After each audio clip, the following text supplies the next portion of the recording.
هادي له واشهد ان لا اله الا الله وحده لا شريك له واشهد ان محمدا عبده ورسوله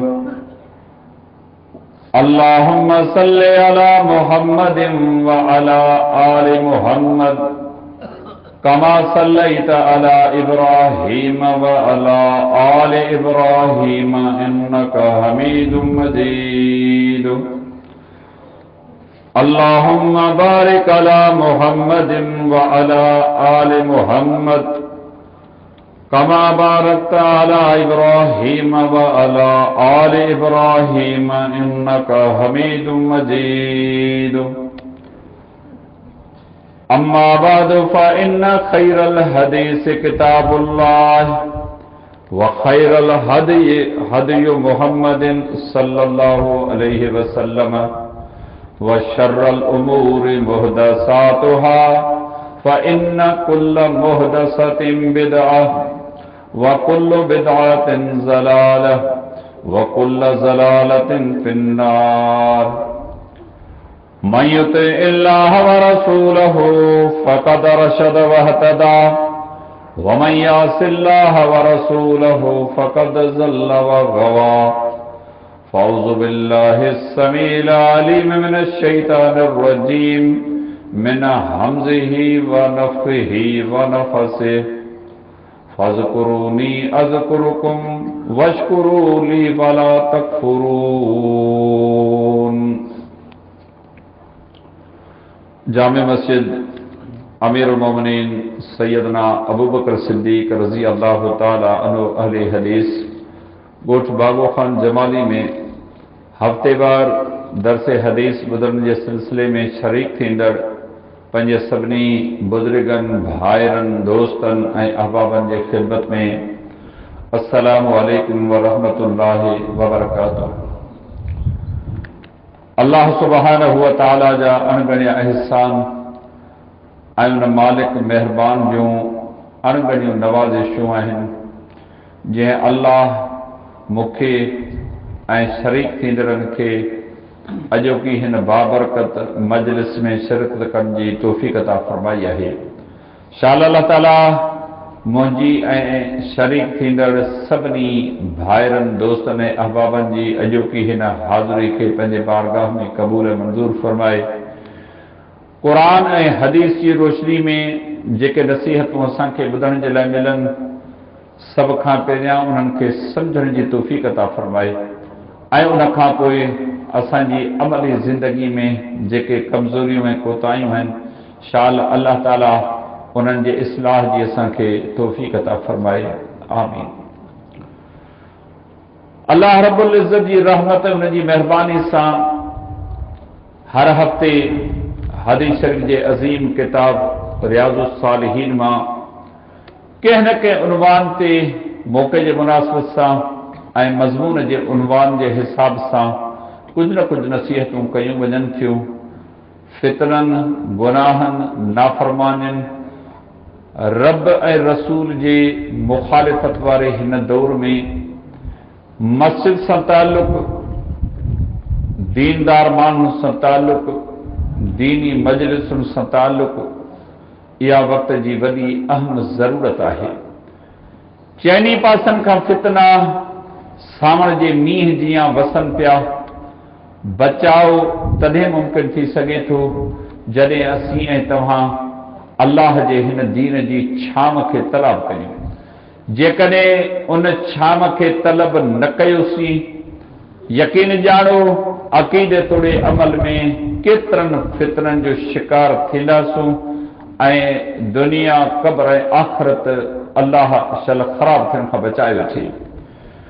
गुज़िरियल दरसनि में तव्हां काफ़ी सारियूं नसीहतूं ॿुधी चुका आहियो। शुक्र जी अहमियत इन हवाले सां बि तव्हां गुज़िरियल दरस में बि काफ़ी नसीहतूं ॿुधी चुका आहियो। अल्लाह रब्बुल आलमीन क़ुरान मजीद में बि असांखे इहो अमर कयो आहे वशकुरू ली वला तकफुरून, मुझे नेमतुनि जो शुक्र करियो। जेतिरे क़दुरु अमां मां हर हिक खे मूं नवाज़ियो आहे न, कॾहिं बि अरहो न थिए। जेकी कुझु वटसि मौजूदु आहे उनखे ॾिसी सरहो थिए, अरहो न थिए। शुक्र करे त मुंहिंजे रब मूंखे हीअ बि नेमत ॾिनी आहे, हीअ बि नेमत ॾिनी आहे। जॾहिं उहे नेमतूं ॻणींदो अल्लाह रब्बुल इज़्ज़त जो शुक्र अदा कंदो। जॾहिं माण्हू शुक्र अदा करे थो अल्लाह रब्बुल आलमीन ख़ुशि थिए थो, माण्हू खे हर दुनिया जी नेमत सां नवाज़ण जी कोशिशि करे। अल्लाह जे पैगंबर सल्लल्लाहु अलैहि वसल्लम जी हिकु हदीस मुबारका, हदीस शरीफ जे किताब सही मुस्लिम में, किताब ज़ुहद में सैयदना सुहैब रज़ी अल्लाह ताला अन्हु खां हदीस मुबारका मरवी आहे त रसूलुल्लाह सल्लल्लाहु अलैहि वसल्लम जे इरशाद फरमायो, अजबन ले अमरिल मोमिन इन अमरहु कुल्लहु लहु खैरुन वलैस ज़ालिका लि अहदिन इल्ला लिल मोमिन इन असाबतहु सर्रा शकर फकान खैरन लहु व इन असाबतहु ज़र्रा सबर फकान खैरन लहु। अल्लाह जे पैगंबर सल्लल्लाहु अलैहि वसल्लम जिन इरशाद फरमायो, मोमिन जो मामलो बि ॾाढो अजीब आहे। बेशर्ते हिकु ईमान जी दौलत हुजेसि, उनजो हिकु हिकु मामलो ॾाढो अजब में विझंदड़, ॾाढो बहितरीन आहे। उनजी ज़िंदगी जो को बि मामलो कसो ख़राब न आहे, पर शर्त इहो आहे त मोमिन हुजे। पोइ नबी अलैहिस्सलाम ने इरशाद फरमायो, अल्लाह ताला उनजे लाइ जेके मामला कया आहिनि मुक़रर, उनजे लाइ ख़ैर भलाई आहे। हू ज़ाहिर में सम्झे थो त मुंहिंजे लाइ बर्बादी आहे, तबाही आहे, मुंहिंजे लाइ नुक़सान आहे, पर अल्लाह ताला फरमाए थो तुंहिंजे लाइ नुक़सान आहे ई कोन। जेकॾहिं तो वटि ईमान जी दौलत आहे न, तुंहिंजे लाइ हिकु हिकु मामले में मूं भलाई ऐं ख़ैर करे रखियो आहे। पोइ मिसाल ॾींदे पाण इरशाद फरमायो त इहे सभु खूबियूं हिकिड़े मोमिन में जमा थी सघनि थियूं, आम माण्हू जे बस जी ॻाल्हि कान्हे का। ईमान अल्लाह जे नेमतुनि जा हिकिड़ी नेमत आहे। जॾहिं माण्हू खे इहा नेमत हासिल थिए थी न, दुनिया ऐं हुन जा असबाब उन वटि टके हिकिड़े जी का क़ीमत ऐं अहमियत नथा रखनि। पोइ नबी अलैहिस्सलाम ने इरशाद फरमायो, जेकॾहिं अल्लाह ताला उन मोमिन माण्हू खे कंहिं तंगी, कंहिं तकलीफ़, कंहिं मुसीबत, कंहिं नुक़सान में मुब्तला करे थो त पोइ वरी सब्र करे थो। अल्लाह रब्बुल इज़्ज़त जे रहमत के सब्र जे ज़रिए हासिल करे थो।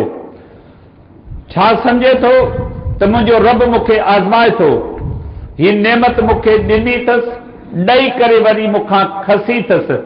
ॾिसणु चाहे थो त आउं ज़बान सां छा थो चवां ऐं पंहिंजे हथनि पेरनि सां छा थो करियां। मुंहिंजे इन किरदार खे ॾिसण जे लाइ अल्लाह ताला मूंखे हिन मुसीबत में, तंगी में, नुक़सान में फासायो आहे। पाण फरमायूं पोइ वरी जेकॾहिं अल्लाह ताला का महिरबानी करेसि थो, का नवाज़िश उनजे मथां थिए थी, दुनिया जी का नेमत उनखे हासिल थिए थी, त अल्लाह ताला जो शुक्र अदा करे थो। शुक्र करे थो तॾहिं बि अल्लाह ख़ुशि थिए थो। केतिरो बि नुक़सान थिए, केतिरी बि तकलीफ़ अची वञे, तकलीफ़ अचणी ई सां अची वई, नुक़सान थियणो हो सो थी वियो, जेकी कुझु वहियो वापरियो हो थी चुको आहे। हाणे हिकु मोमिन खे इहो किरदार अदा करणु खपे, अल्लाह रब्बुल इज़्ज़त जी रज़ा ते राज़ी रहे। जेकॾहिं नुक़सान ते, तंगी ते, तकलीफ़ ते, परेशानी ते, मुसीबत ऐं अहंज ईज़ाउ ते जेकॾहिं सब्र जो इज़हार करे थो, अर्श वारो अल्लाह ॾाढो ख़ुशि थिए थो। ऐं नबी अलैहिस्सलाम जो फरमान आहे, व सब्र सवाबुल जन्नत, सब्र जो बदिलो बेशक खां सवाइ ॿियो कोन्हे को, पर बेशर्ते कि सब्र करणु असांखे अचे। अल्लाह ताला ॾिसे थो माण्हू मुंहिंजी हिकु हिकु नेमत जो शुक्र अदा करे थो। सुबुह मंझंदि शाम ॾींहुं राति उथंदे वेहंदे खाईंदे पीअंदे चोड़ींदे माणींदे वते मुंहिंजा गुण ॻाईंदो। मूं मथां जेके एहसान कया आहिनि, जेके नवाज़िशूं महिरबानियूं कयूं आहिनि न, हिकु हिकु सां उन्हनि जो ज़िक्र करे थो त मुंहिंजे अल्लाह मूंखे हीअ बि ॾिनो आहे, हीअ बि ॾिनो आहे, हीअ बि ॾिनो आहे, हीअ बि ॾिनो आहे, हीअ बि ॾिनो आहे। थकिजे नथो पियो रब जा गुण ॻाए। अल्लाह रब्बुल इज़्ज़त खे माण्हू जी इहा अदा ॾाढी पसंदि अचे थी। अल्लाह रब्बुल आलमीन क़ुरान मजीद में फरमायो, वला तकफुरून, मुंहिंजी कंहिं बि नेमत जी नाशुक्री न कंदा करियो। नाशुक्री कंदव पंहिंजो नुक़सान कंदव मूं रब अवां खे हिन दुनिया में कंहिं किरदार अदा करण जे लाइ मोकिलियो आहे। अल्लाह ताला पंहिंजे बाननि खे आज़माए थो वलनबलुवन्नकुम बिशैइन मिनल खौफि वल जूइ व नक्सि मिनल अमवालि वल अनफुसि वस्समरात वबश्शिर साबिरीन। अल्लाह ताला कुरान हकीम इरशाद फरमायो ऐं ज़रूर अवां खे असीं आज़माईंदासूं। ईअं कीअं थींदो? तव्हां खे दुनिया में ॿिया माण्हू ॾिसंदा, अवां खे इम्तिहान आज़माइश जी कड़ी क़स्मतीअ ते असीं परखींदासूं, अवां जो इम्तिहान वठंदासूं, अवां खे ख़ौफ़ डप में वकोड़ींदासूं। काफ़रनि जो ख़ौफ़, मुशरिकनि जो ख़ौफ़, बुख जो ख़ौफ़, उञ जो ख़ौफ़, दुश्मन जो ख़ौफ़, अवां खे मेवनि जे नुक़सान सां, माल जे नुक़सान सां, जिंद जान में बीमारी नुक़सान जे ज़रिए हिक हिक मामले में तव्हां खे परखींदासूं, तव्हांजी आज़माइश कंदासूं। ॾिसूं त छा था चओ, ॾिसूं त छा था करियो। अवां जे इम्तिहान जे ख़ातिर अवां खे आज़माईंदासूं। तव्हां मता इहा ॻाल्हि विसारियो त तव्हीं आज़माइश खां मत बरायो। तव्हां खां अॻे बि क़ौमूं गुज़रियूं आहिनि, असां उन्हनि खे बि आज़मायो आहे, अवां खे बि आज़माईंदासूं। पोइ रब्बुल आलमीन फरमायो वबश्शिर साबिरीन, सब्र कंदड़नि खे ख़ुशख़बरी ॾियो। जेके बेसब्री कनि, नाशुक्री कनि, हाय घोड़ा कनि, वठ पकड़ कनि न, इन खे का ख़ुशख़बरी कान्हे। ख़ुशख़बरी, बिशारत, अल्लाह जा इनाम, नवाज़िशूं, महिरबानियूं उन्हनि जो मुक़दर बंदियूं जेके पंहिंजे रब जी हर ॻाल्हि ते राज़ी आहिनि। कहिड़े क़दुर बि ज़िंदगी गुज़रे, अल्लाह जी शरीयत असांखे क़ुरान ऐं हदीस जी रोशनी में जेके नसीहतूं कयूं आहिनि, उहे नसीहतूं इहे आहिनि त रब जी रज़ा ते राज़ी रहूं। मुआशरती समाजी ज़िंदगी में अहिड़ो को क़दम न खणूं जो अर्श वारो रब नाराज़ थिए। मुआशरती समाजी ज़िंदगी में कॾहिं कॾहिं इंसान जे मथां नुक़सान अचनि था, तंगियूं तकलीफ़ूं अचनि थियूं। उन वक़्तु हिकु मुस्लमान खे कहिड़ो किरदार अदा करणु खपे। अल्लाह जे पैगंबर सल्लल्लाहु अलैहि वसल्लम जिन असांखे इहो दरस ॾिनो आहे, हिकु मोमिन वॾी इज़त वारो आहे। वलिल्लाहिल इज़्ज़ति वलि रसूलिही वलिल मोमिनीन, ऐं ॼाणो त इज़त अल्लाह जे लाइ आहे, अल्लाह जे रसूल सल्लल्लाहु अलैहि वसल्लम जे लाइ, ऐं मोमिन लाइ इज़त आहे। इज़त खां मथे दुनिया में का क़ीमती शइ कान्हे। हर शइ विञाइजे, इज़त न विञाइजे। इज़त जे मथां को हर्फ अचण न ॾिजे, को टिको बर्दाश्त न कजे। हर वञे वञण ॾियोसि, इज़त ख़राब न थिए। हिकु मोमिन मुस्लमान जी इज़त वॾे में वॾी मिल्कत, वॾे में वॾी विथ आहे। अल्लाह जे पैगंबर सल्लल्लाहु अलैहि वसल्लम जिन पंहिंजे पेरोकारनि, पंहिंजे चौधारी रहंदड़ माण्हुनि खे रुॻी निमाज़ कान सेखारी, रुॻी रोज़ा कोन रखाया, हज उम्रनि जी तालीम कान ॾिनी, उन्हनि खे ज़िंदगी जे सभिनी शोबनि जी तालीम ॾिनी। जेकॾहिं मुस्लमान हुअण जे नाते अवां जी ज़िंदगी में ही मौक़ो अची वञे, पोइ तव्हांजो किरदारु कहिड़ो हुअणु खपे। ही नुक़सान, तंगी तकलीफ़ थिए, पोइ तव्हीं ज़बान सां छा चओ, हथनि पेरनि सां छा करियो। इन मामलनि में अल्लाह जे पैगंबर सल्लल्लाहु अलैहि वसल्लम जिन पंहिंजे पेरोकारनि जी ख़ूब रहनुमाई करणु फरमाई आहे।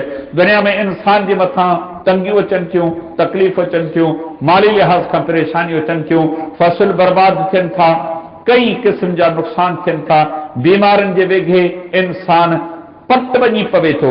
इहे सभु दुनिया जा मामला अचनि था। पोइ अहिड़ियुनि हालतुनि में हिकु मोमिन मुस्लमान जो किरदारु कहिड़ो हुअणु खपे। शरीयत जो अमर है त इन्हनि नसीहतुनि खे हिकु हिकु मुस्लमान मर्द ऐं मुस्लमान औरत हीअं सां हंडाए।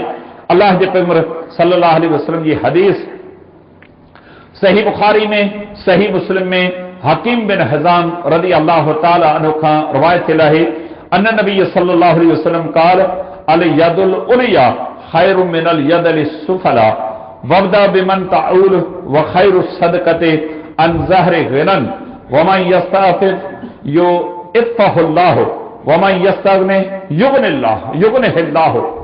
अल्लाह जे पैगंबर सल्लल्लाहु अलैहि वसल्लम जिन इरशाद फरमायो, मथियों हथ हेठें हथ खां बहितर आहे।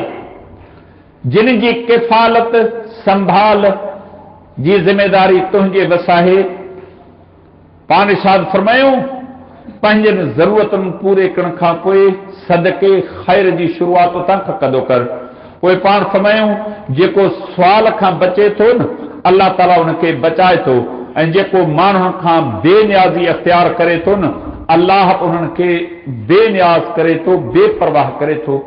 हिन हदीस मुबारका में अल्लाह जे पैगंबर सल्लल्लाहु अलैहि वसल्लम जे उम्मत जे माण्हुनि खे इहो दरस ॾिनो ही जेको हथ टंगण सवाल करणु आहे इहो इंसान खे लाइक़ न आहे सवा किन मजबूरिन तंगिन तकलीफ़ुनि जे अहिड़ी हालत अचे त ॿी ॻाल्हि आहे वरन हिकु मोमिन मुस्लमान जो हथ मथे न थिए।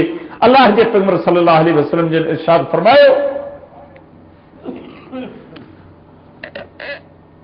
सही बुखारी में सही मुस्लिम में अब्दुल्लाह बिन उमर रज़ी अल्लाह ताला अन्हु जी हदीस मुबारक है बयान करे थो त नबी सल्लल्लाहु अलैहि वसल्लम जे इरशाद फरमायो ला तज़ालुल मसअलतु बि अहदिकुम हत्ता यल्क़ा अल्लाह तआला व लैसा फी वजहि मुज़अतुन लहमिन।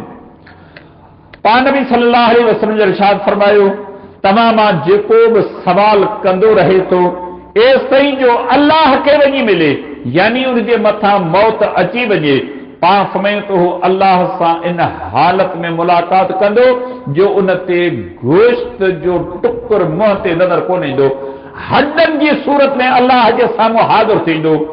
उलमा मुहद्दिसीन हदीस शारिहीन ज़ाहिरी लफ़्ज़नि खे अहमियत ॾींदे फरमायो जॾहिं क़यामत जो ॾींहुं थींदो हर क़िस्म जा गुनाहगार माण्हू अल्लाह जे साम्हूं हाज़िर थींदा पर जंहिं सवाल खे पंहिंजी ज़िंदगी जो ज़रूरी हिसो बनायो हर हर घड़ी घड़ी सवाल कयो फरमायो क़यामत जे ॾींहुं अल्लाह जे साम्हूं इन हालत में हाज़िर थींदो जो गोश्त उन जे मुंहं ते न हूंदो इन हालत में पंहिंजे रब जे साम्हूं हाज़िर थींदो। अल्लाह जे पैगंबर सल्लल्लाहु अलैहि वसल्लम जिन हिकु ॿी हदीस मुबारका में इन क़िस्म जूं बि असांखे सम्झाइणियूं ॾियण इरशाद फरमायूं आहिनि। हदीस शरीफ़ जे किताब सही मुस्लिम में सैयदना अबू हुरैरा रज़ी अल्लाह ताला अन्हु खां हदीस मुबारका मरवी आहे पाण फरमायो मन साल अन्नास अमवालहुम तकस्सुरन फइन्नमा यसलु जमरन फलियस्तकिल औ लियस्तक्सिरु। पाण इरशाद फरमायो जेको शख्स माण्हुनि खां सवाल करे थो इन लाइ त उनजे माल में असबाबनि में इज़ाफ़ो थिए पोइ उहो ईअं न सम्झे त ही मूं माल कठो कयो आहे ईअं सम्झे त ही बाह जा अंगर आहिनि जेके मूं पंहिंजे घर में आणे जमा कया आहिनि पोइ वणेसि त उहे बाह जा अंगर थोरा गॾु करे या घणा गॾु करे। ही शरीयत आहे जेका मुस्लमाननि खे तालीम ॾिए पई। अल्लाह जे पैगंबर सल्लल्लाहु अलैहि वसल्लम जिन जी हिकु हदीस मुबारका हदीस शरीफ़ जे किताब सुनन अबी दाऊद में किताब ज़कात में अब्दुल्लाह बिन मसूद रज़ी अल्लाह ताला अन्हु खां मरवी आहे वो बयान करे थो त रसूलुल्लाह सल्लल्लाहु अलैहि वसल्लम जे फरमायो मन असाबतहु फाक़तुन फअनज़लहा बिन्नास लम तसुद्द फाक़तहु व मन अनज़लहा बिल्लाहि फयूशिकुल्लाहु लहु बिरिज़्क़िन आजिलिन औ आजिलिन। अल्लाह जे पैगंबर सल्लल्लाहु अलैहि वसल्लम जे फरमायो जंहिंखे वेलो पवे घर में खाइण पीअण जे लाइ का शइ मौजूद न हुजे ऐं उहो माण्हुनि जे साम्हूं उन जो इज़हार करे त उन जो इहो सवाल ख़तम न थींदो उन जी इहा आजिज़ी ख़तम न थींदी। उनखे खपे इन बुख इन मजबूरी इन तंगी इन तकलीफ़ जो इज़हार पंहिंजे अल्लाह जे साम्हूं करे अल्लाह जल्दी या थोरी देर सां उनजी इन घुरिज ज़रूरत खे ज़रूर पूरो कंदो।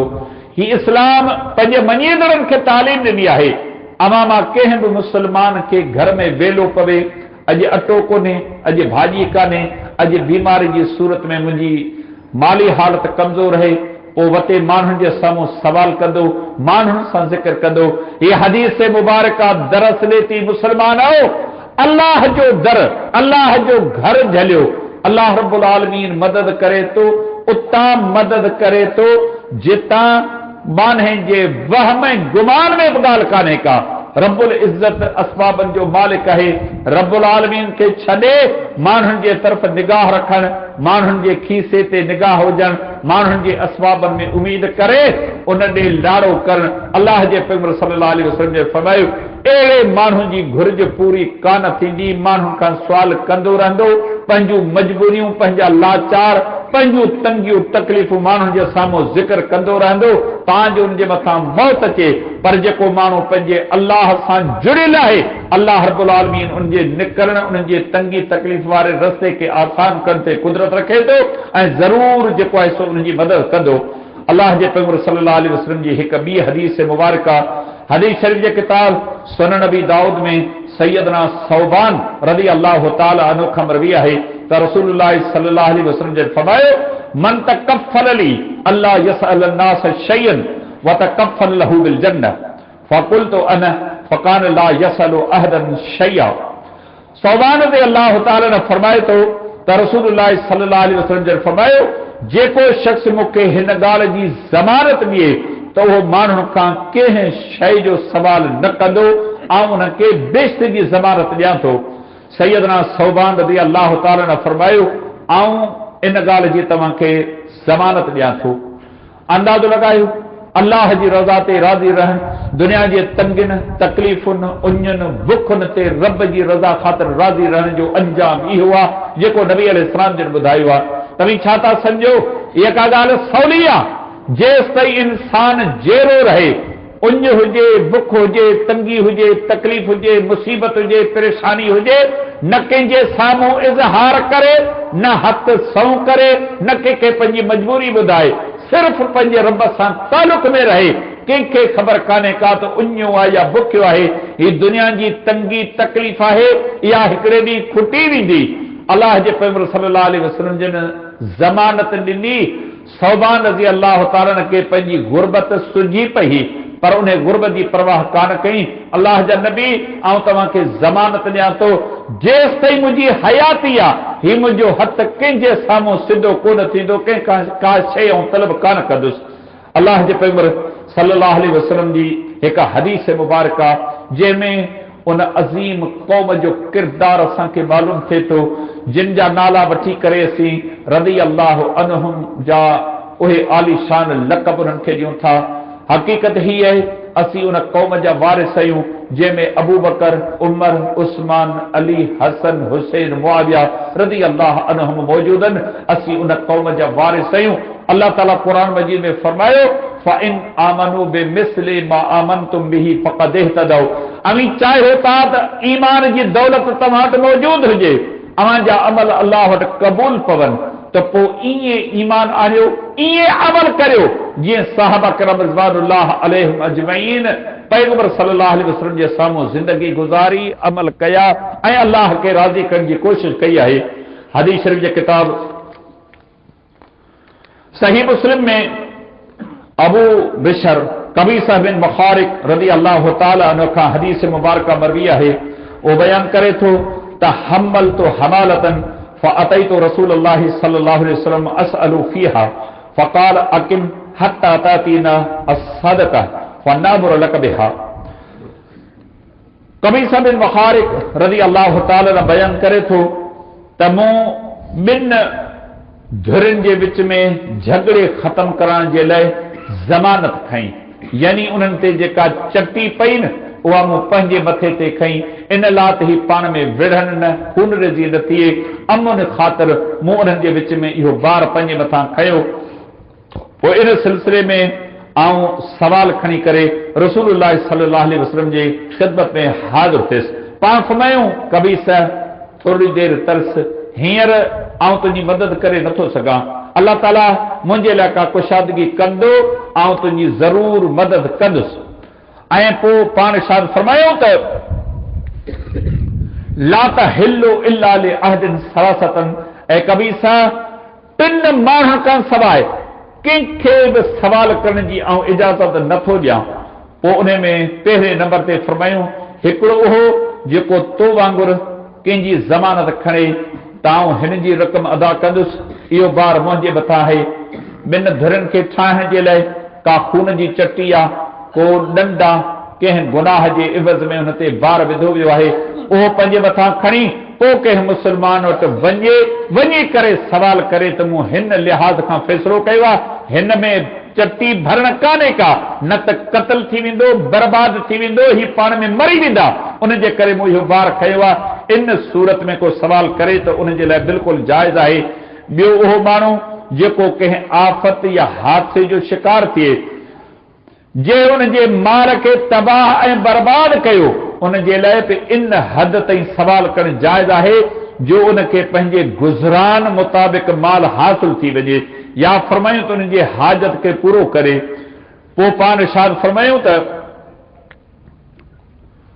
वरजुलुन असाबतहु फाक़तुन हत्ता यक़ूल सलासतुन मिन ज़विल हिज्या मिन क़ौमिही लक़द असाबत फुलानन फाक़तुन फहल्लत लहुल मसअलत हत्ता युसीबु क़िवामन मिन ऐशिन औ क़ाल सिदाद मिन ऐशिन फमा सिवा हुन्न मिनल मसअलति या कबीसा सुहतुन याकुलुहा साहिबुहा सुहतन।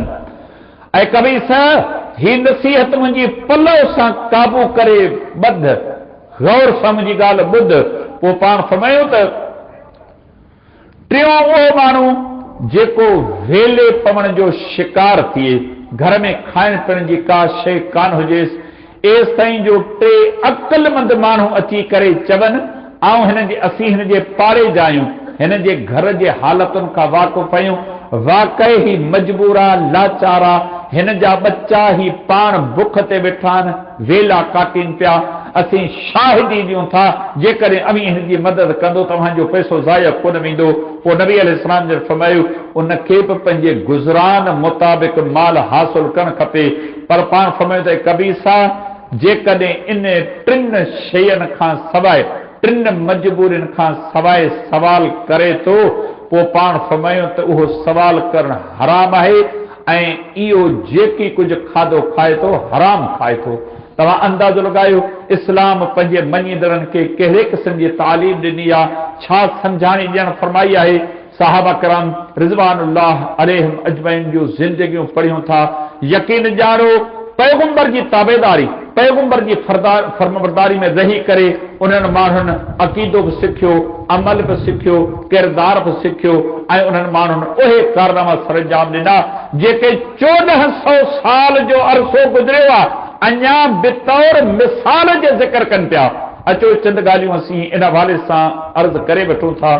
अल्लाह जे पैगंबर सल्लल्लाहु अलैहि वसल्लम जो अज़ीम सहाबी हाकिम बिन हिज़ाम रज़ी अल्लाह ताला अन्हु बयान करे थो, सअलतु रसूल अल्लाह सल्लल्लाहु अलैहि वसल्लम फअतानी सुम्मा सअलतुहु फअतानी सुम्मा सअलतुहु फअतानी सुम्मा क़ाल या हकीम इन हाज़ल माल खज़िरुन हुलुबुन फमन अखज़हु बिसखावतिन नफ्स कबूरिक लहू फीह वमन आखज़हु बिइशराफ़ि नफ्सिन लम युबारक लहू फीह वकान कल्लज़ी याकुल वला यशबउ वलयदुल उलिया खैरु मिनल यदिल सुफला।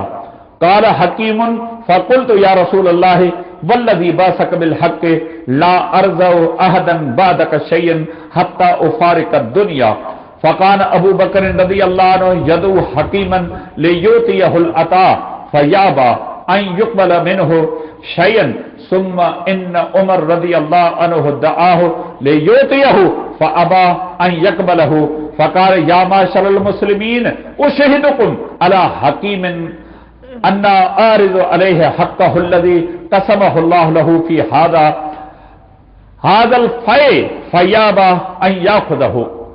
हकीम बिन हिज़ाम रज़ी अल्लाह ताला ने फरमाए थो, मूं रसूलुल्लाह सल्लल्लाहु अलैहि वसल्लम जन खां हिकु दफ़े माल जो सवाल कयो, पाण मूंखे कुझु ॾिनऊं, दिलि हिरकी पई, वरी ॿिए दफ़े अर्ज़ कयुमि, पाण मूंखे ॾिनऊं, वरी मुंहिंजी दिलि हिरकी पई, अल्लाह जे रसूल कुझु अञा बि बंदि करायो। रसूल अकरम सल्लल्लाहु अलैहि वसल्लम जन टे दफ़े बि मूंखे माल ॾिनो।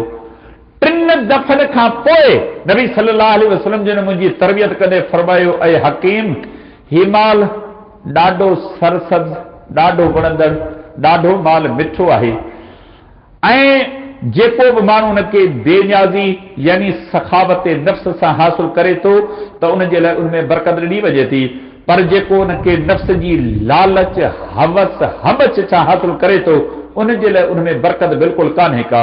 ऐं उहो उन बीमार शख़्स जी आहे जेको खाए थो पर ढव नथो करे सघे ऐं मथियूं हथ हेठे हथ खां भलो आहे।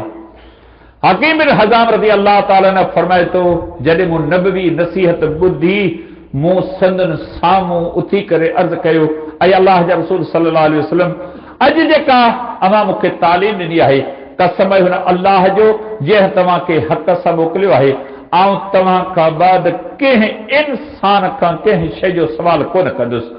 वक़्तु गुज़रियो, रसूलुल्लाह सल्लल्लाहु अलैहि वसल्लम जी वफ़ात थी वई।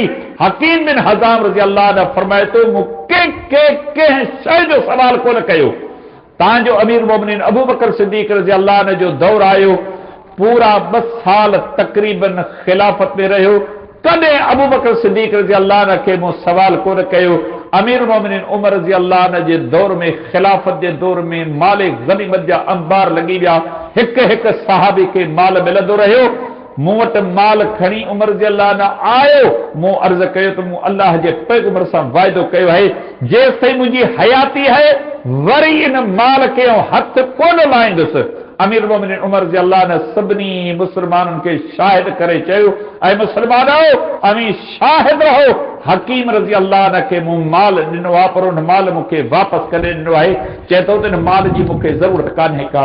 ही हुई उन अज़ीम क़ौम जी ज़िंदगी जंहिंजा मिसाल आऊं तव्हां बार बार घड़ी घड़ी उम्मत जे माण्हुनि खे ॾींदा रहूं था।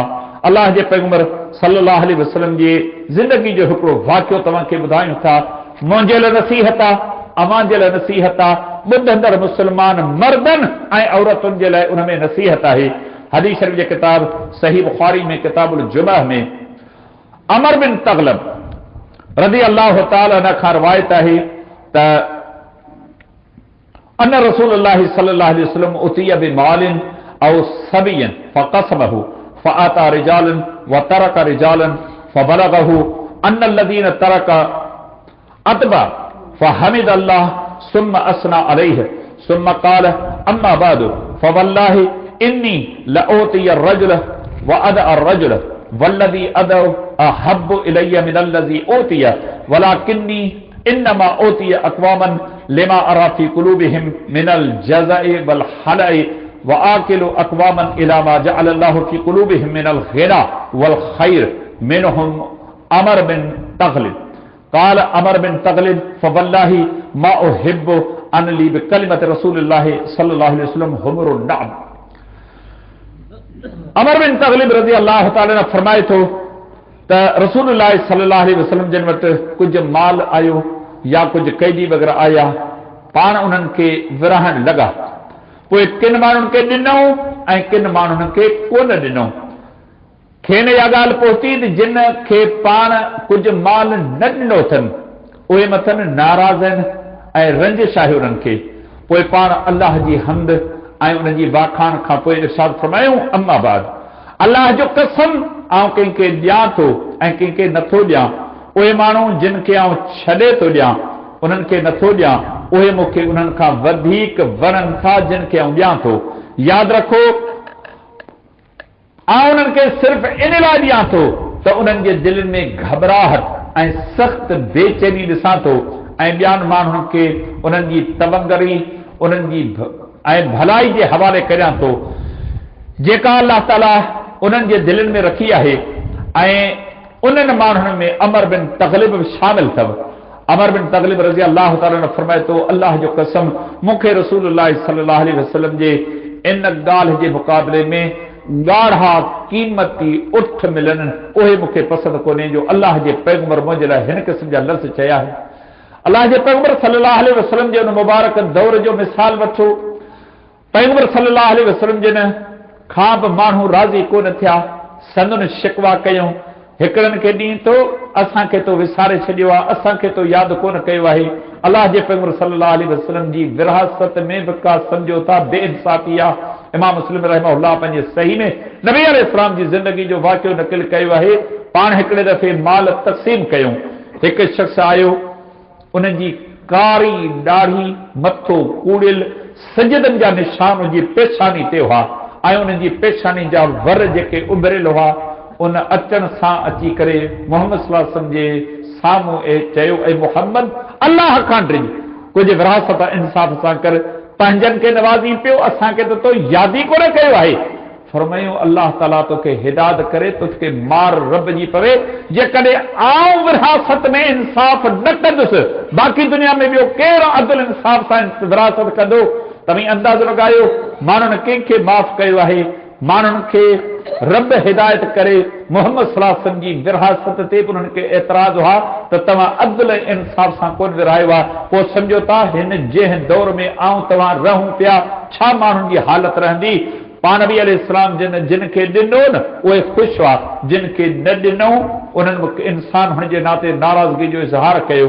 केॾा पाण सुहिणा लफ़्ज़ बयान कयूं, जिन खे आऊं ॾियां थो न उन्हनि जे तबियत मिज़ाज खे सम्झां थो, इन्हनि खे न ॾींदुसि, थी सघे थो मुर्गी इस्लाम तां हथ न खणनि। कई तबक़नि जा माण्हू आया, पोइ अॻिते हली करे अल्लाह ताला उन्हनि खे इस्लाम जी दौलत सां नवाज़ियो, पक्का पुख़्ता थिया, नवां माण्हू हुआ। मुअल्लफ़तुल क़ुलूब नवनि मुस्लमाननि जी तरबियत करण, उनजी दिलि वठण जे लाइ नबी अलैहिस्सलाम जो ख़ासि तौर ते उन्हनि खे ॾींदा हुआ। पुराणा पक्का पुख़्ता मुस्लमान जेके हुआ उन्हनि खे कोन ॾींदा। फरमायो मूंखे ख़बर आहे हिननि खे न मिलियो न मूंखां फिरंदा न दीन खां फिरंदा, पर जेकॾहिं हिननि नवनि खे न ॾिनमि अॻिते हली करे ई वॾो मसइलो कंदा, तंहिंजे करे उन्हनि नवनि माण्हुनि जी दिलि वठण जे ख़ातिर कयां थो। फरमायो जिन माण्हुनि जी दिलि दुनिया दौलत खां बेपरवाह आहे, टके जी का दुनिया जी अहमियत कान्हे का, उन्हनि माण्हुनि में अमर बिन तग़लिब बि शामिल अथव। मिस्कीन गरीब जेको ख़ुदि इन माल वठण वारनि में शामिल हो, पर नबी अलैहिस्सलाम जिन जॾहिं इहे लफ़्ज़ बयान कया आहिनि, अमर बिन तग़लिब रज़ी अल्लाह अन्हु फरमाए थो नबवी लफ़्ज़नि मूंखे एतिरो ख़ुशि कयो, मुंहिंजी रग रग ख़ुशी में भरिजी वई। अल्लाह जे पैगंबर जे फरमान खे मूं एॾी ख़ुशी सां क़बूल कयो, इन जे मुक़ाबले में जेकॾहिं को क़ीमती ॻाढ़ा उठ काहे अचे हा न उहे मूंखे कोन वणंदा। नबी अलैहिस्सलाम जा लफ़्ज़ मूंखे पसंदि आहे त अमर बिन तग़लिब उन्हनि माण्हुनि जिन खे दुनिया दौर जी का परवाह कान्हे का। अचो उन अज़ीम क़ौम जे किरदार ते गौर करियूं, जिन जूं ज़िंदगियूं अल्लाह जे दीन ख़ातिर पैगंबर सल्लल्लाहु अलैहि वसल्लम जे सुहबत में गुज़रियूं। इमाम नसाई रहमहुल्लाह पंहिंजे सुनन में किताब ज़कात में हसन सनद सां अबू सईद खुदरी रज़ी अल्लाह ताला जी हदीस मुबारक बयान कई आहे। वो बयान करे थो सरहतनी उम्मी इला रसूलिल्लाहि सल्लल्लाहु अलैहि वसल्लम फअतैतुहु फक़अतु फस्तक़बलनी वक़ाल मान इस्तग़ना अग़नाहुल्लाहु अज़्ज़ व जल्ल। अबू सईद खुदरी रज़ी अल्लाह ताला ने फरमाए तो नबी सल्लल्लाहु अलैहि वसल्लम जिन वटि हिकिड़े दफ़े माल आयो, माल गनीमत जो माल, मुसलमान फतेहूं कयूं मुख़्तलिफ़ इलाइक़नि में, जहाँ कॾहिं अनाज, कॾहिं कपिड़ो, कॾहिं सोन, कॾहिं चांदी, कॾहिं पैसा, कॾहिं के खाइण पीअण जूं शयूं, कॾहिं खजूर, मुख़्तलिफ़ क़िस्म जूं शयूं फतेहनि जे सूरत में ईंदियूं हुयूं। मुंहिंजी अमा खे ख़बर पइजी वई। अमा मूंखे चयो त अबू सईद पैगंबर सल्लल्लाहु अलैहि वसल्लम जिन वटि काफ़ी कुझु आयो आहे, तूं वञ ऐं कुझु न कुझु वञी वठी अचीस। चवे तो आउं आयुसि, रसूलुल्लाह सल्लल्लाहु अलैहि वसल्लम जिन पंहिंजो मुंहुं मुबारक कनि त मूंखे ॾिसनि त आउं बि आयो आहियां, ॿियनि खे ॾियनि त आउं बि उन्हनि में शामिल थियां। अल्लाह जे पैगंबर सल्लल्लाहु अलैहि वसल्लम जिन खे अल्लाह ताला वॾो अकुल, वॾी सियाणप, वॾी समझदारी, हिकु त साहिबे वही हुआ, ॿियो अल्लाह ताला इंसानी वसफ़ुनि में खेनि आला मक़ाम अता फरमायो। मुंहिंजे अचण, मुंहिंजे साम्हूं वेहण, मुंहिंजे मामलनि खे सॼो पाण सम्झी विया। पाण नबी अलैहिस्सलाम जिन वैद नसीहत कंदे फरमायो जेको बि माण्हू बेपरवाह रहणु चाहे थो, न दुनियादार जी परवाह, न दुनिया दौलत जी परवाह, टके जी का परवाह कान्हे, उन क़बूल, बुख क़बूल, गुरबत क़बूल, का परवाह कान्हे, झुगियूं कख कान्हनि, उञा बुखा परवाह कान्हे का। अॼु कोन्हे न सुभाणे ॾींदो, सुभाणे कोन्हे परी ॾींदो। जे अल्लाह मूंखे ख़लक़ियो आहे इहो ज़रूर मुंहिंजो रब मूंखे रिज़्क़ ॾींदो। ऐं दुनियादारनि जी कान छाजे लाइ कढां। पाण नबी अलैहिस्सलाम जो फरमायो त जेको माण्हू न घिना अख़्तियार करे थो, बेपरवाही अख़्तियार करे थो न, अल्लाह हुनजे नियतुनि खे, दिलनि खे सम्झे थो, ॾिसे थो न, अल्लाह ताला उन खां बेपरवाही अता करे थो। पोइ नबी सल्लल्लाहु अलैहि वसल्लम जन ॿ टे ॿियूं बि नसीहतूं कंदे इरशाद फरमायो वमन साल वलहु क़ीमतुन उक़ियतिन फ़क़द अलहफ। जेको बि माण्हू सवाल करे थो ऐं उन वटि हिकु ओकिया जेतिरी मिल्कत मौजूद आहे, हिकु उकिया में 40 दिरहम थियनि था। पाण नबी सल्लल्लाहु अलैहि वसल्लम फरमायो त इहो बि माण्हू चंबड़ी सवाल करण वारनि में शामिल थिए थो। हिकु उकिया अरबी में जी पाण वटि रुपयो डॉलर पैसा टका या यन वग़ैरह थियनि था, ऊकिया उन दौर जो सिक्को हो। पाण फरमायूं हिकु ऊकिया यानी 40 दिरहमनि जी मिल्कत जंहिं घर में मौजूद आहे, उहो माण्हू जेकॾहिं हथ टंगे कंहिंखे सवाल करे न, पाण फरमायूं इहो बि चंबड़ी सवाल करण वारनि में शामिल आहे। अबू सईद खुदरी रज़ी अल्लाह ताला ने फरमाए तो फकुल्तु नाकतिल याकूतहु खैरुम मिन उकीजतिन फरजअतु वलम असअलहु। चवे तो नबी सल्लल्लाहु अलैहि वसल्लम जन जॾहिं इहा ॻाल्हि कई, मुंहिंजो ज़हन पंहिंजे घर रवानो थियो। मूं चयो त मुंहिंजी याकूता नाले जेका ॾाची आहे न, इहा त हिकु उकिया खां वधीक क़ीमती आहे। हिन जा नाले केतिरा मूंखे उकिया मिलंदा, पोइ मूंखे कहिड़ो हक़ आहे जो आउं सवाल कयां। आयो हुउसि कुझु वठण, पर नबी सल्लल्लाहु अलैहि वसल्लम जी नसीहत ॿुधी पलव में काबू करे वापसि मोटी आयुसि। नबी सल्लल्लाहु अलैहि वसल्लम जिन खे मूं सवाल कोन कयो। इन अज़ीम क़ौम पैगंबर सल्लल्लाहु अलैहि वसल्लम जी ख़िदमत में रही करे जेके किरदार अदा कया, उहे किरदार दुनिया जा सुनहरी किरदार हुआ। अल्लाह जे पैगंबर सल्लल्लाहु अलैहि वसल्लम जी हिकु ॿी हदीस मुबारका, हदीस शरीफ जे किताब सुनन नसाई में किताबुल जनाइज़ में शद्दाद बिन हाद रज़ी अल्लाह ताला अन्हु ख़बर भी आहे, वो बयान करे तो अन्ना रजुलन मिनल अराबी जाअ इला नबी सल्लल्लाहु अलैहि वसल्लम फआमन बिही वतबहु सुम्मा क़ाल उहाजिरु मअक फऔसा बिहि नबी सल्लल्लाहु अलैहि वसल्लम बाज़ असहाबिही फलम्मा कानत ग़ज़वतुन गनिम नबी सल्लल्लाहु अलैहि वसल्लम सबियन वक़सम लहु फआता असहाबुहु मा कसम लहु वकान जरआ ज़हरुहुम।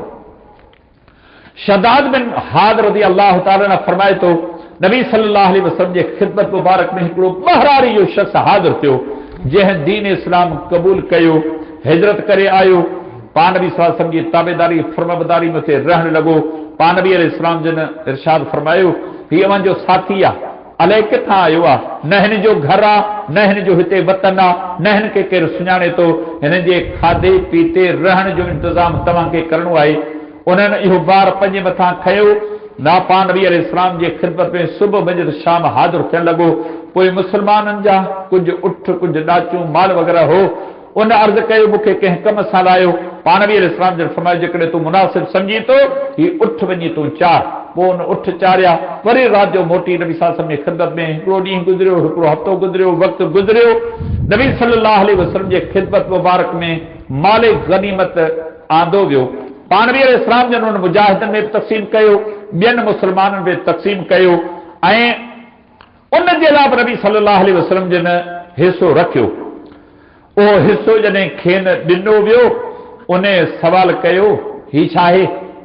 चयो त ही हिसो आहे माल जो जेको मोहम्मद सल्लल्लाहु अलैहि वसल्लम वटि आयो आहे, तुंहिंजे लाइ बि हिसो मुक़ररु कयो अथसि।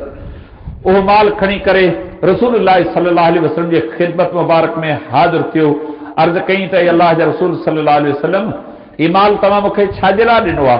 पाण फरमायो तूं असांजो भाउ आहीं, मुस्लमान आहीं, सभिनी मुस्लमाननि खे मूं माल ॾिनो आहे, तूं बि असांजो साथी आहीं, तुंहिंजो हिसो बि मूं रखियो आहे। अल्लाह जे पैगंबर सल्लल्लाहु अलैहि वसल्लम जन इहे जॾहिं ॻाल्हि कई, तॾहिं उन छा चयो?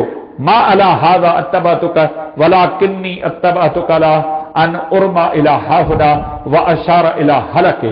उन अर्ज़ कयो, ऐं अल्लाह जा रसूल सल्लल्लाहु अलैहि वसल्लम, हिन माल लाइ मुस्लमान थोरी थी वञा, इहो घर जाम हो, सभु कुझु छॾे अल्लाह जे लाइ, तुंहिंजे लाइ, हिन दीन इस्लाम जे लाइ हिते आयो आहियां।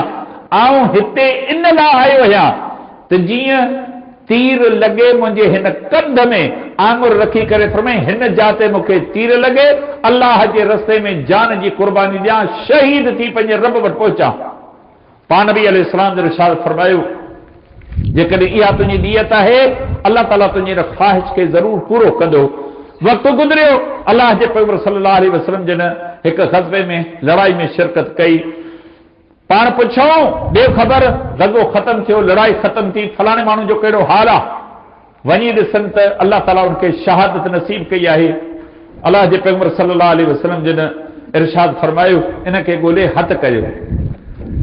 पोइ पाण नबी अलैहिस्सलाम जन जे साम्हूं आंदो वियो। पाण ॾिठो जंहिं जाइ ते आंगुर रखी हई उते तीर लॻल हो, ऐं अल्लाह ताला उनखे शहादत नसीब कई।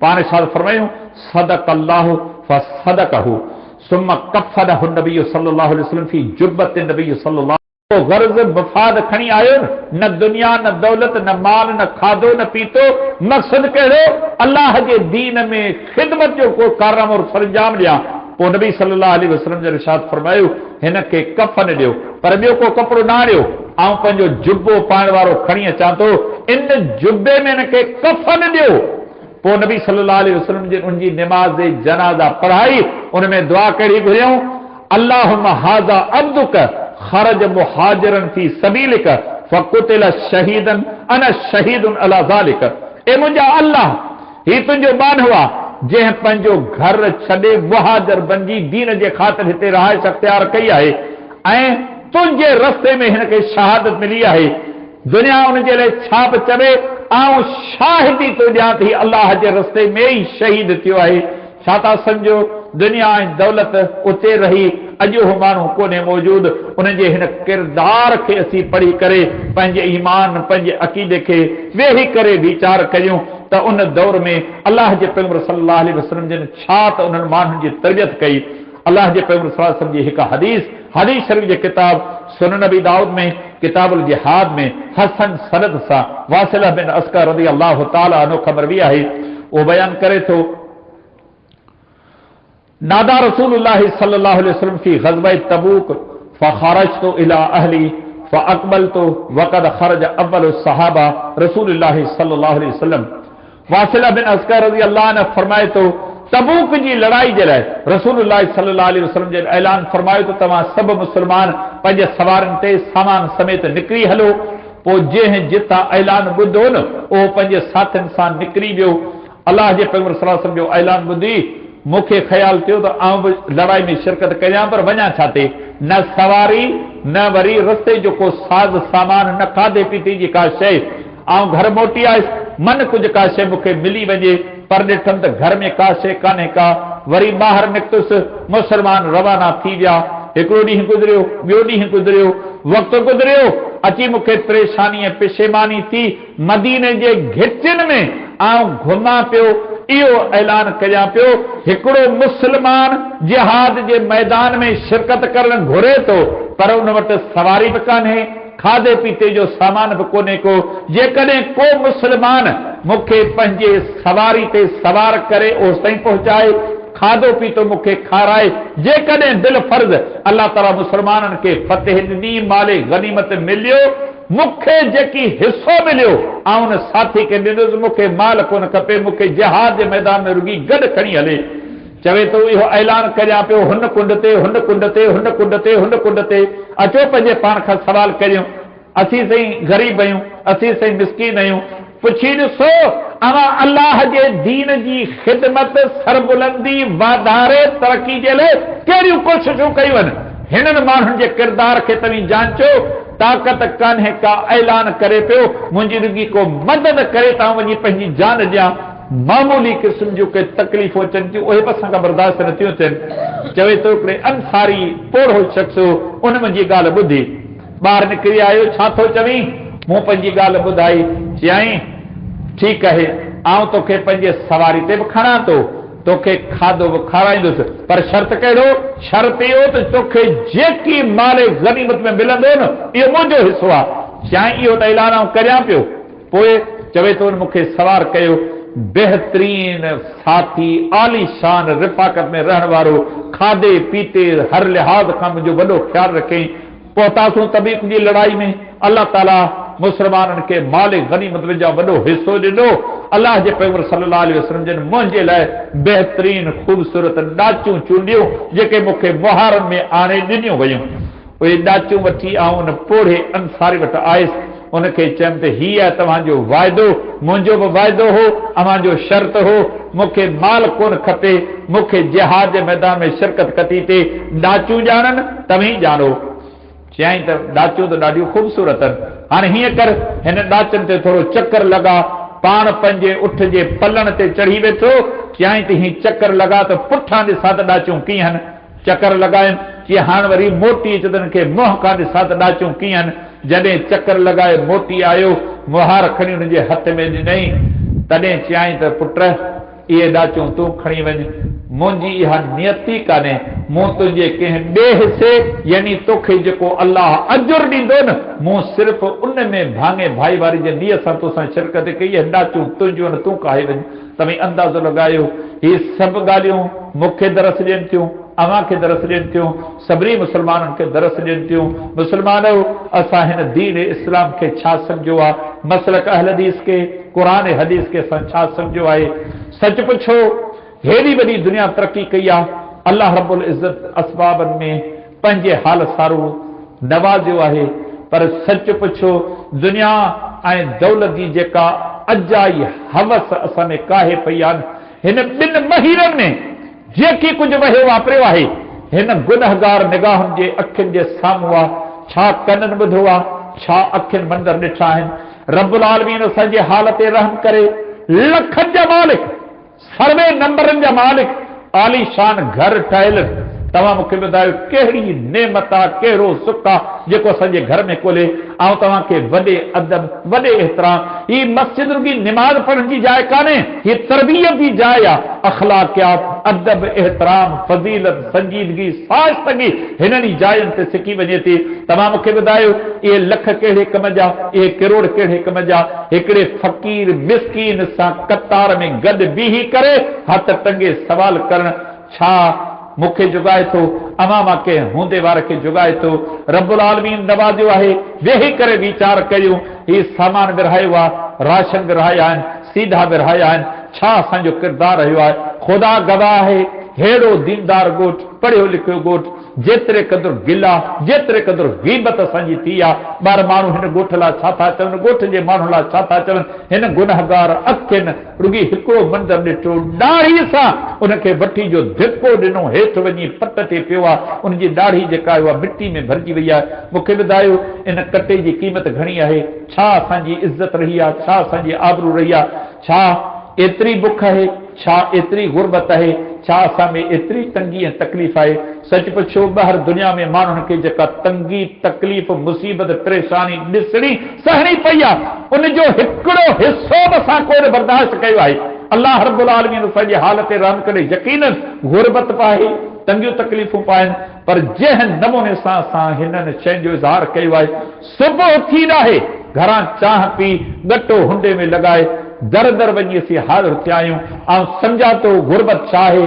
गुरबत ॾिठी पथऊं, सठी पथऊं, महसूस पे कई अथऊं, जिते बि कतार ॾिठीसूं उते बीठासूं, ढिग आणे घर में रखे छॾिया अथऊं। ॿुधायो ही इस्लाम जी तालीम इहा आहे।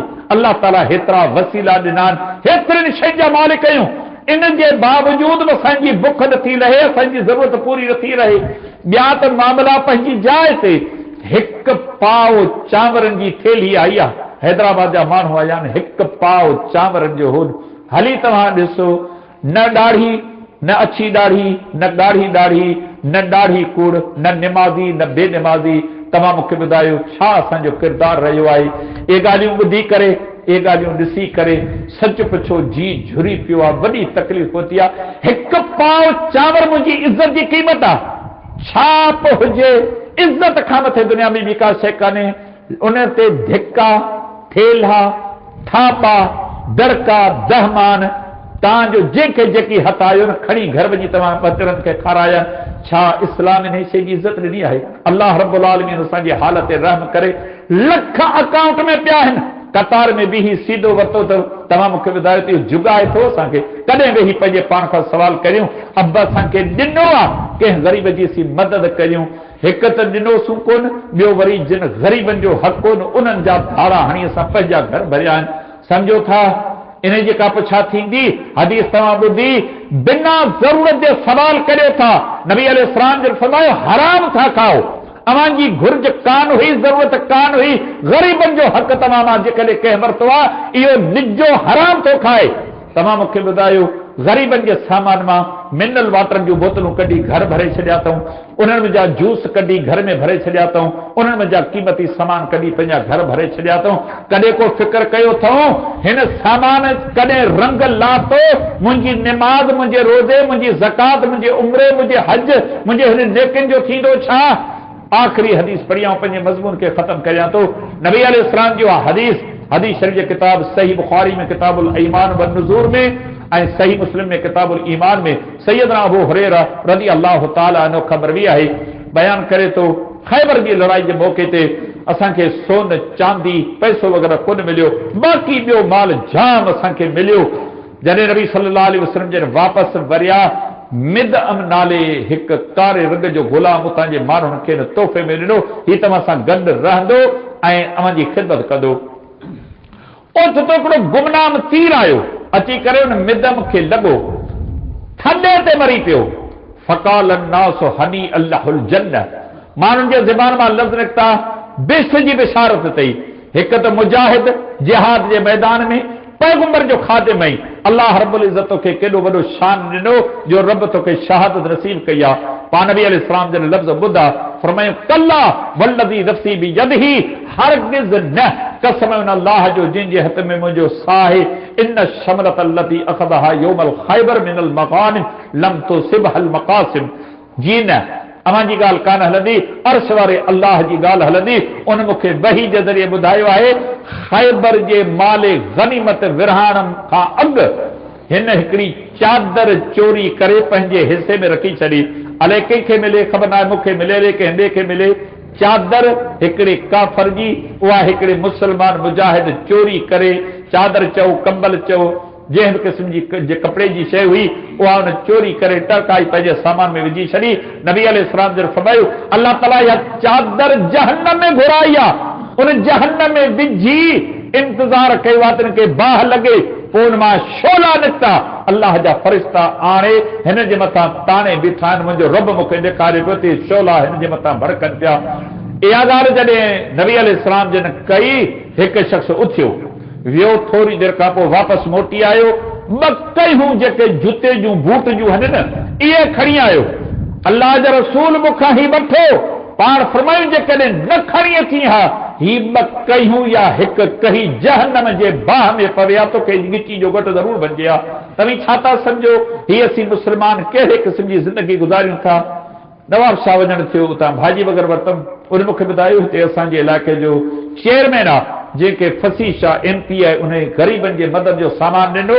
उन छा कयो, थोरो ग़रीबनि खे अटो वग़ैरह ॾेई जेको कम वारो सामान हो पंहिंजे बंगले में क़ाबू करे रखी छॾियईं। हिकिड़ो समझदार माण्हू हो, उहो अटड़ो खणी सिधो फसी शाह जे बंगले ते कचहरी में वेठो, चए त हीउ सामान तव्हां मोकिलियो आहे, अल्लाह जो फज़ल आहे, ॿुढा आहियूं पर हीउ सामान पंहिंजो वठो। जी पुट, हीउ सामान किथे आहे? मूं त सामान घणो मोकिलियो, चए ते असांखे सभिनी खे इहो ई मिलियो आहे। गाड़ी में चढ़ियो, पुलिस वठी अची छापो हई, जेको सामान हो उन जे उन बंगले में पियो हो। पोइ छा था सम्झो हुन सां जेकी कयूं, अख़बार में आयो MP खे सामान मिलियो आहे, सभु सामान पंहिंजे बंगले में कुल फड़ी वेही रहियो आहे, मजाल जो ग़रीबनि खे ॾिनो। ग़रीबनि जा सामान मिलिया आहिनि, राति पेट में आया आहिनि, मामूली क़िस्म जो सामान मिलियो। इहे सामान घर में मौजूद आहिनि। जेके ज़िमेदार आहिनि, कॾहिं वेही करे कंहिं सोचियो आहे ही उञे बुखे मजबूर डठल घर वारे जो सामान आऊं खां पियो, मुंहिंजो पुटु जूस बि पीए पियो, मुंहिंजो पुटु खीर बि पीए पियो, मुंहिंजो पुटु मिनरल वाटर बि पीए पियो, मुंहिंजे साम्हूं ही सामान रखियो आहे। का माउ मन करे, का भेण मन करे, को पुटु मन करे, कंहिं पीउ जे तरफ़ां इहा का नसीहत हुजे, आहे को अहसास असीं करियूं छा पिया, छा था सम्झूं इहे सभु शयूं असांखे फॿी वेंदियूं, यकीन ॼाणो कोन फॿंदियूं। बेहमदिही ताला अहलुल हदीस हुअण जे नाते असां ते हक़ आहे, रुगी रफ़ुल यदैन न, सीने ते हथ ॿधण न, आमीन न, सूरतुल फातिहा न, उथण में वेहण में अखलाक में किरदार में वठण में ॾियण में दुनिया जे मामलात में असीं अहलुल हदीस बणिजूं। पंहिंजे पाण खां सवाल करियूं, छा हिन कतार में बीहण मूंखे रवा आहे? इहो माल मूंखे वठणु जाइज़ आहे? छा इहा शइ मूंखे बर्दाश्त करे सघां थो? हक़ीक़त हीअ आहे, जेकॾहिं पंहिंजे पाण खां वेही सवाल करियूं, अंदर मां नुक़्तो इहो निकिरे थो त न, पाण एतिरा बुखिया कोन आहियूं, एतिरा हाजतमंद कोन आहियूं। मेहनत करियो, मज़दूरी करियो, अल्लाह खां रिज़्क़ तलब करियो। हीअ दुनिया जी ज़िल्लत ऐं ख्वारी बदन, माण्हुनि जी हालत ॾिसो, गाॾियूं उतां वयूं आहिनि, मोटरसाइकिल ते चढ़ी उन्हनि जे पुठियां वञनि पिया। किथे कंहिंखे कटो मिलियो, कंहिंखे थोरो मिलियो, कंहिंखे घणो मिलियो। तव्हां मूंखे ॿुधायो, इज़त इन शइ जो नालो आहे, तकवा परहेज़गारी इन शइ जो नालो आहे। छा इहा ॻाल्हि पाण खे जुगाए थी? हक़ीक़त हीअ आहे त न, कोन थी जुगाए। अचो पंहिंजी इस्लाह कयूं। हीअ मजलिसूं रुॻी हिक ॿिए जे नेकी जूं न आहिनि, हीअ मजलिसूं इस्लाह जूं मजलिसूं आहिनि। अचो पंहिंजी इस्लाह कयूं, रब्बुल आलमीन सां तालुक़ जोड़ियूं। रब हिन खां अॻु में पे ॾिनो आहे, इन राशन जे खुटण खां पोइ बि रब ॾींदो। इन रब सां तालुक़ जोड़ियो, पंहिंजे रब जे घर सां, हिन दीनी मजलिसुनि सां, रब्बानी आलिमनि सां जुड़ी वञो। पंहिंजे नफ़्स, पंहिंजे ईमान, अक़ीदे में जेके झोल लखापति माण्हू जिन खे का तकलीफ़ कोन पहुती आहे, विया न असांखे तबूरियो, तुंहिंजो छा झुरियो आहे? न तुंहिंजो घर किरियो, न मन किरियो, तोखे को नुक़सान कोन पहुतो आहे, तूं छा कंदे तबू खे वक़्त ते कमु ईंदो? हिसाब लॻाए, छा असांजी सोच आहे, कहिड़ो ज़ेद आहे? मुंहिंजो अल्लाह असांजे हाल ते रहम करे। ही सभु मंज़र थोरा थोरा था ॿुधायूं। 17 ग्रेड जो ऑफिसर आहे, छा उनजी पघार हूंदी? कतार में बीठो आहे, कार जी चाबी आहे, राशन वठण वारी कतार में बीठो आहे। 18 ग्रेड जो ऑफिसर, मुंहिंजे दीनदार दोस्त मूंखे ॿुधायो कि मूंखे खणी हल बेगू काका मोड़ ते मेडिकल कैंप में। मूं पुछियोमांसि, तूं त चाक चङो भरियो आहीं, तोखे छा थियो आहे?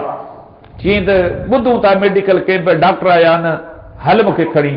चईं त मोड़ ते जेॾी महिल बखर ते मारी चुक ते पुॻुसि, अहसासु थियुसि बणा हिनखे न ॿुधायां त भलो आहे। पुछियोमांसि, छा कंदे? चई ऐनक जी कड़ी टुटी पई आहे, उहा थो ठारायां।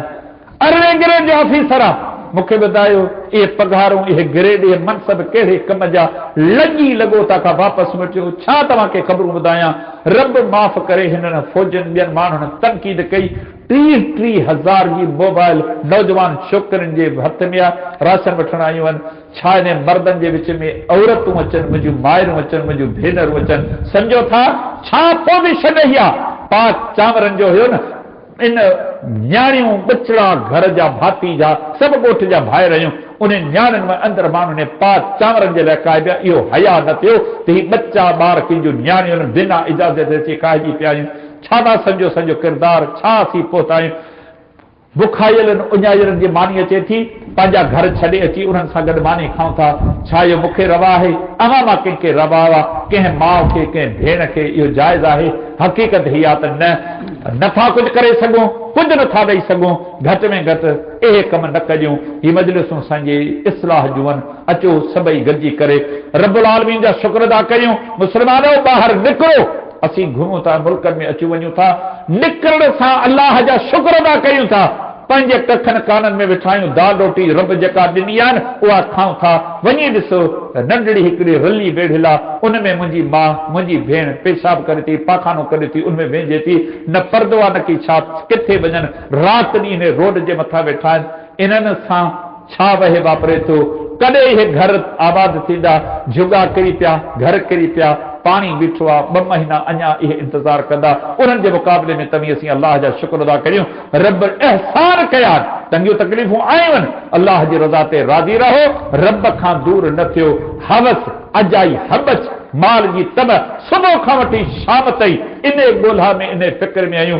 फलाणे खे मिलियो, मूंखे कोन मिलियो, पंहिंजनि खे नवाज़ी, मूंखे छा ॾिनो अथई, तूं हेड़ो तूं हेड़ो। इन में असांजी ज़िंदगी गुज़रे थी। हीउ जेको तो गॾु कयो आहे, इहो तो किथां आंदो आहे?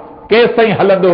सच पुछो, रब जी रज़ा ते राज़ी रहण में इंसान जी इज़त आहे, आबरू आहे। अचो त सभई गॾिजी पंहिंजे ईमान अक़ीदे जी इस्लाह करियूं। इंशा अल्लाह रब्बुल आलमीन मूंखे अव्हांखे सभिनी मुस्लमाननि खे पंहिंजी मुआसरती ज़िंदगी में सुहिणी ज़िंदगी नसीब करे।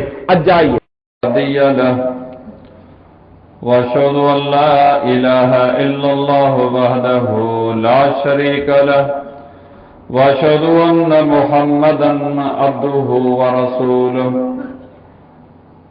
अल्लाहुम्मा सल्लि अला मुहम्मदिन व अला आलि मुहम्मद कमा सल्लैत अला इब्राहीम व अला आलि इब्राहीम इन्नका हमीदुम मजीद। अल्लाहुम्मा बारिक अला मुहम्मदिन व अला आलि मुहम्मद कमा बारकत अला इब्राहीम व अला आलि इब्राहीम इन्नका हमीदुम मजीद।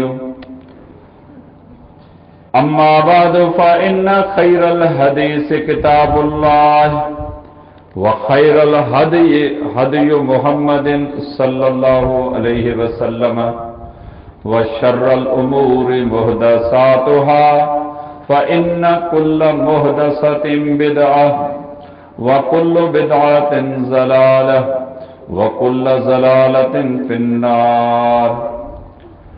मन युतिइल्लाह व रसूलहु फ़क़द रशद वहतदा व मन यासिल्लाह व रसूलहु फ़क़द ज़ल्ल व गवा। फ़अऊज़ु बिल्लाहिस समीइल अलीम मिनश शैतानिर रजीम मिन हमज़िही व नफ़्ख़िही व नफ़सिही। फ़ज़्कुरूनी अज़्कुरुकुम वश्कुरू ली वला तकफ़ुरून। जामे मस्जिद अमीरुल मोमिनीन सैयदना अबू बकर सिद्दीक रज़ी अल्लाह ताला अन्हु अहले हदीस गोठ बागो खान जमाली में हफ्तेवार दरसे हदीस ॿुधण जे सिलसिले में शरीक थींदड़ पंहिंजे सभिनी बुज़ुर्गनि, भाइरनि, दोस्तनि ऐं अहबाबनि जे ख़िदमत में अस्सलामु अलैकुम व रहमतुल्लाहि व बरकातुहू। अल्लाह सुब्हानहु व तआला जा अणगणिया अहसान ऐं उन मालिक महिरबान जूं अणगणियूं नवाज़िशूं आहिनि जंहिं अल्लाह मूंखे ऐं शरीक थींदड़नि खे अॼोकी हिन बाबरकत मजलिस में शिरकत करण जी तौफ़ीक़ अता फ़रमाई आहे। शाल अल्लाह ताला मुंहिंजी ऐं शरीक थींदड़ सभिनी भाइरनि, दोस्तनि ऐं अहबाबनि जी अॼोकी हिन हाज़िरी खे पंहिंजे बारगाह में क़बूल मंज़ूर फ़रमाए। क़ुरान ऐं हदीस जी रोशनी में जेके नसीहतूं असांखे ॿुधण जे लाइ मिलनि, सभ खां पहिरियां उन्हनि खे सम्झण जी तौफ़ीक़ अता फ़रमाए ऐं उन खां पोइ असांजी अमली ज़िंदगी में जेके कमज़ोरियूं ऐं कोताहियूं आहिनि, शाल अल्लाह ताला उन्हनि जे इस्लाह जी असांखे तौफ़ीक़ अता फ़रमाए। आमीन। अल्लाह रब्बुल इज़्ज़त जी रहमत उन जी महिरबानी सां हर हफ़्ते हदीस शरीफ़ जे अज़ीम किताब रियाज़ुस सालिहीन मां कंहिं न कंहिं उनवान ते मौक़े जे मुनासिबत सां ऐं मज़मून जे उनवान जे हिसाब सां कुझु न कुझु नसीहतूं कयूं वञनि थियूं। फितननि, गुनाहनि, नाफ़रमानियुनि, रब ऐं रसूल जे मुखालिफ़त वारे हिन दौर में